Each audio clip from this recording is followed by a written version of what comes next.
Hello fellow readers and readresses, and welcome into another episode of me sitting in my car talking about the books I read last month. Why am I in my car again? Great question, glad you asked. I'm visiting my family, and as I've mentioned in prior videos, these people have absolutely no concept of speaking in a normal tone of voice.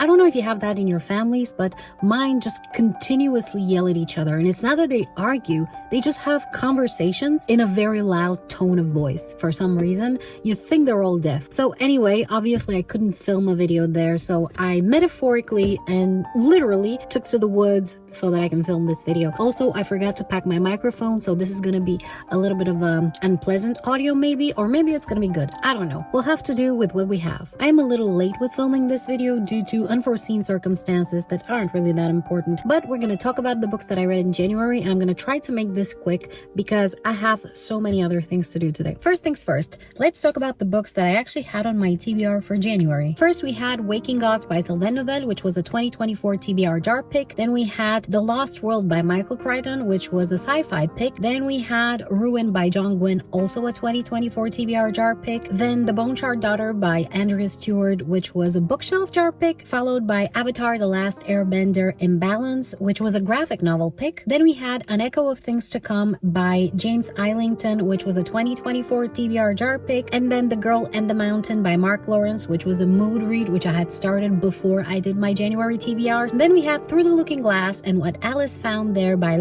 Caroll, which was a buzzword reading challenge pick for the prompt for January, which was There, There, and There. And the last book we had for January was The Murder at the Vicarage by Agatha Christie, which was a bookstore/library pick. I picked it from the library, obviously. For the Adventure in LD Reading Challenge, I didn't have a specific book for January because the prompt was to read a physical book, so any of these will actually do. That makes a total of 9 books on my TBR for January, and out of those, I read 8 and DNF'd 1. And I'm gonna start with the DNF because it's the most unexpected DNF probably in my entire life. I DNF'd Avatar: The Last Airbender Imbalance, which is a graphic novel, and turns out book number 6 in the graphic novel series. I thought it was book number 3, but turns out I was wrong. Anyway, I don't think that had anything to do with my desire to DNF this graphic novel. I started reading it late in the month because I thought it's gonna take me absolutely no time to finish, and it would have probably, but I wasn't having a good time, and not because the graphic novel itself wasn't good. I really like the art style, and all the characters of the novel are some of my favorite ones to follow around, but it was tackling a subject that was related somewhat to what is essentially an industrial revolution, and I just wasn't feeling it. It's not that this topic is not interesting or worthy of reading about in and of itself. It's not what I go to Avatar for, and it felt oddly preachy. I wasn't in the mood for it, so I ultimately decided not to finish it. Also, given that it's book number 6, it helped me make my decision that I maybe should read other ones first, and maybe I will actually read this one day, but I make no promises. Again, I would like to clarify that I didn't find the story to be bad or any of that. It's just a personal preference for the moment maybe, or in general, I wasn't feeling like reading about this, and maybe you will like it more than I did. Now, for the books that I actually finished in the month of January, let me spoil it a little bit for you and tell you that out of the 7 on this list, I gave 5 stars to 5 and 4 stars to 2.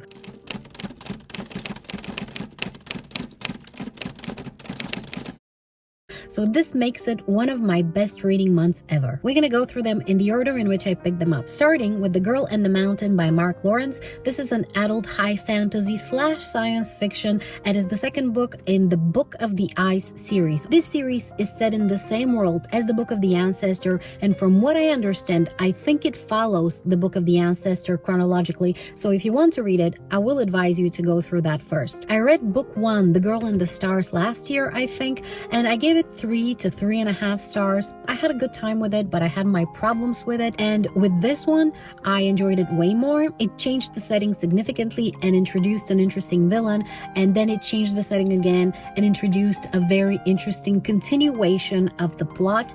I don't want to say anything about it because I don't want to spoil anything, but this book confirmed one of my suspicions for this world and its origins and the people in it, and this is where I'm gonna leave it. I had a little bit of issues with the pacing again, but overall I had a very good time and I gave it 4 stars, and I can't wait to continue with the third and final book in this trilogy. Next, I picked up The Murder at the Vicarage by Agatha Christie. This is a classic mystery and the second or first book, depending on how you look at it, at the Miss Marple series, which follows different criminal cases set in a small town so far, where Miss Marple is a spinster who has an affinity for mysteries and she helps here and there the police. She's not the main character, I wouldn't say, because every single novel so far has had a different main point of view, but it's never her. She just shows up here and there and gives insight to the stories. She's a very, very nice character. I really enjoy these books. I read this one and I gave it 5 stars, and now in February I'm reading the second one in this series, which is The Body in the Library, and I'm having a very, very good time. I recommend it if you're looking for a palate cleanser, because all of these books can be read as standalones and they are very short and offer just a very nice chill time with a nice mystery in the amazing Agatha Christie writing style. Then I picked up The Lost World by Michael Crichton. This is an adult science fiction and the second book in the Jurassic Park series. When I picked this book, I was told that it's not as good as the first one by multiple people, and I didn't have that high expectations, but I do love Michael Crichton's writing and I just wanted to read it. And I'm gonna tell you right now that the people who say that this book is not as good as the first one are wrong, at least in my personal opinion. Obviously, reading books is a very subjective experience, but I had a very, very good time with this book. I really liked the setting and I really liked the characters that participated. And yet again, Michael Crichton has proven his ability to write characters that you just viscerally dislike and want to suffer very, very much, even when they're on the side of the good guys, if you will. And I just really like his way of talking about science and scientific subjects and how he brings a lot of arguments from the real world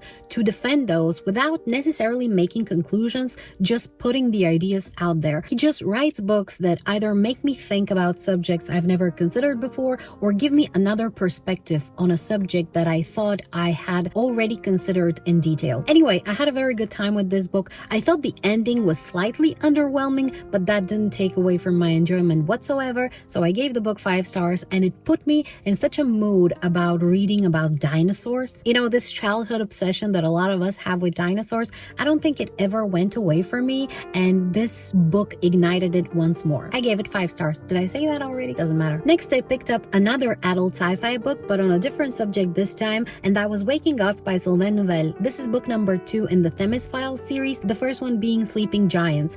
I loved this book so much. I have talked about Sleeping Giants in the best books of 2024 video, which you can watch over here, so I'm not gonna go into too much detail, but safe to say that this one took the book to the next level, and there were some harsh things that happened and there were some very important things that happened, and the book ended in a place that just leaves me anticipating book number 3, and I can't wait to pick it up. I gave it 5 stars. Book number 5 that I picked in the month of January was Ruin by John Gwynne, and oh my god, what a great time I had reading this book. I talk more about it in one of my reading vlogs that I posted in January. I'm gonna link it over here, but I'm just gonna say that John Gwynne has this amazing ability to write both protagonists and villains that you are very interested in and you care about very, very much, villains that you hate, villains that you have sympathy for, and main characters that are just lovely. And he also likes to put some question marks on some particular characters that you don't know whether they're good or bad or what their motivations are necessary,